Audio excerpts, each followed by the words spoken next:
back to the air here after the INT on the last drive. Blitz coming, and down he goes. Zadarius Smith coming on the blitz. He gets him for a loss of 7.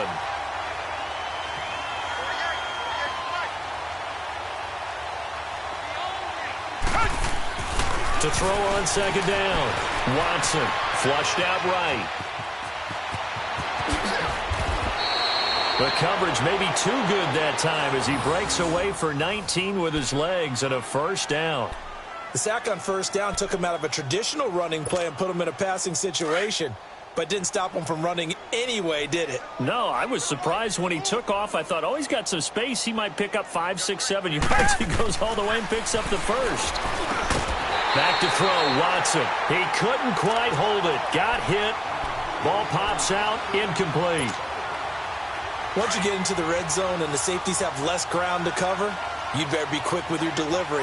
Not much space to get a ball in there. Yeah, when that field shrinks with those safeties, it's almost like there's a couple extra defenders out there, right? It certainly is. They end up taking up extra space just because there's not enough space for receivers to run through. He'll get it up the middle. And he's in. Touchdown, Houston.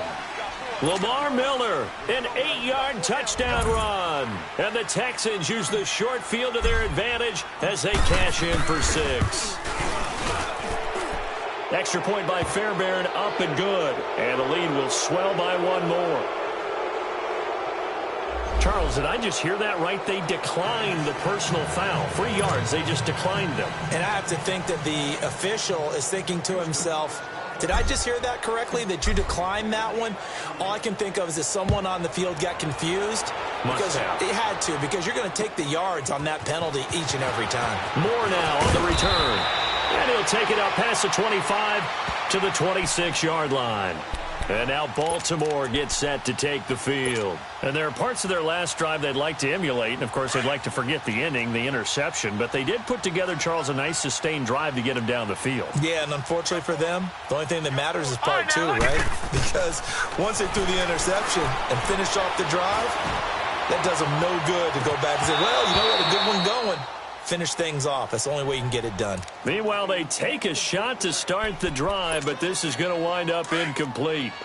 This defense is continuing to contest every deep ball that is thrown downfield. And look, it doesn't matter whether you're playing man or zone. Eventually, that becomes man on man, and you got to trust yourself and go up at that moment of truth. And that's caught at the 25. And they do finally get him, but he takes it to the 25.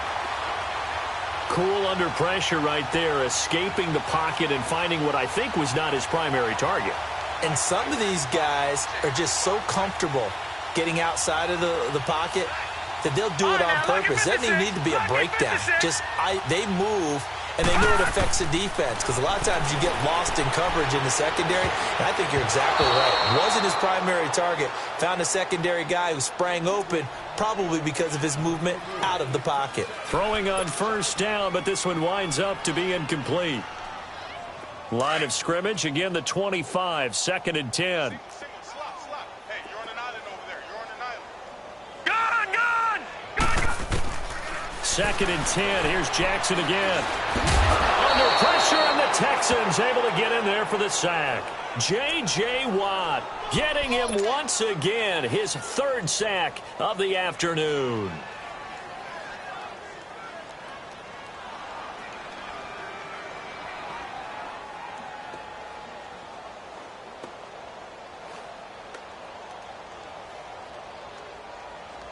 The Ravens on 3rd down. It's been a problem. Just 1 for 7 thus far. This will be 3rd and 19. All right, now, look at 56. Look at... From the gun, it's Jackson. He's going to loft one deep left side here. And, oh, it'll be intercepted. Picked off by Kareem Jackson. And a big turnover there as his guys will get the football back. The number 7 usually lucky here, not for him. 7 picks he's thrown in this game. That's only happened 6 times since 1960. And I know that the most recent time it happened, the guy who threw him, he had won a Heisman Trophy in college, so sometimes you just have a lousy game. Doesn't necessarily mean it's a bad career. But when you're talking about one game, 7, you're right, not lucky at all. Yeah, Ty Detmer, the last to do it in 2001 to throw 7 picks. Gets this to the 24 for a gain of 4. Bottom line, they want to keep this clock rolling, so they'll take that one right there. They just want to keep falling forward, and they want to put the onus on the big fellas up front in order to bring this one home. He's letting this one go. And got his man complete. And they've got it well across midfield down to the 40 before it's all said and done. That one goes for 36 yards.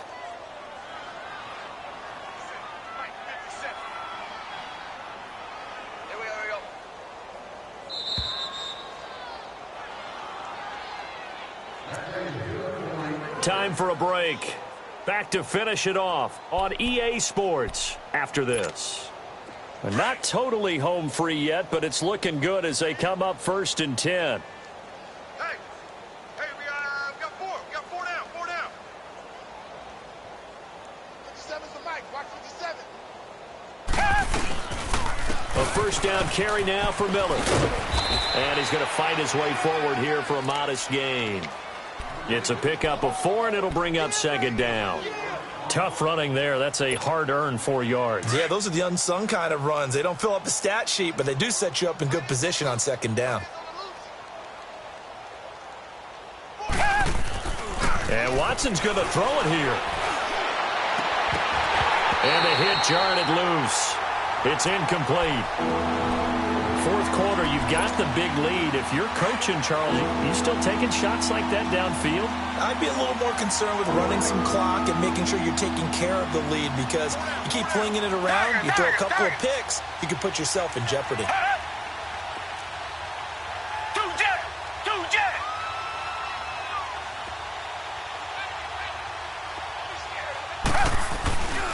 On 3rd down, that's Miller.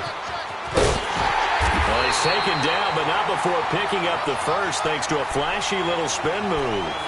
It's a pickup of 6 and good enough to move the chains. So 1st and 10 now from the 30.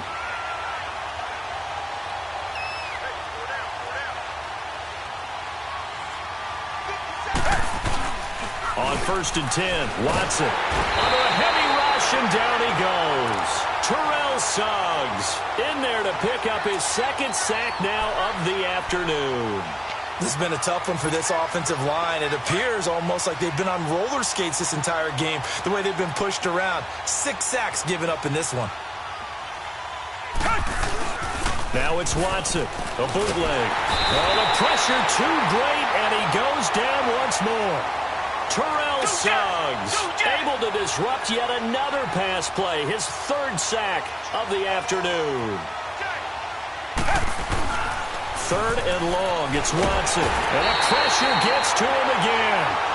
The safety blitz turns out to be a great call defensively as they sack him for a loss of 9.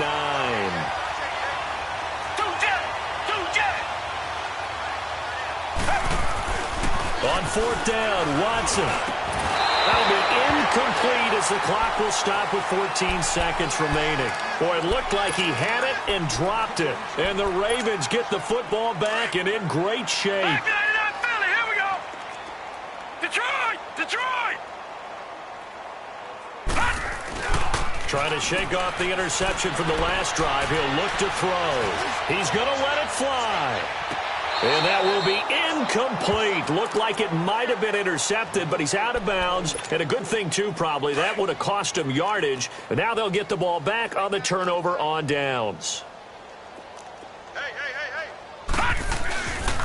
Here's Collins. And some good tackling there as he stopped up at about the 41. And a timeout comes in. The whistles blow with 3 seconds remaining.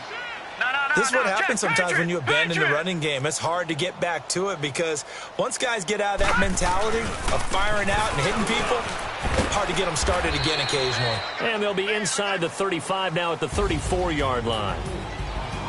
Well, Charles, it's great to win at home in the NFL. When you win on the road, it's a little extra special, isn't it? It is because, let's face it, in most cases, you're not expected to go on the road and win in the National Football League. It just doesn't usually compute. So to get out there, get that done, and then head back to your city, with one in the victory column, oh, that's a fantastic feeling.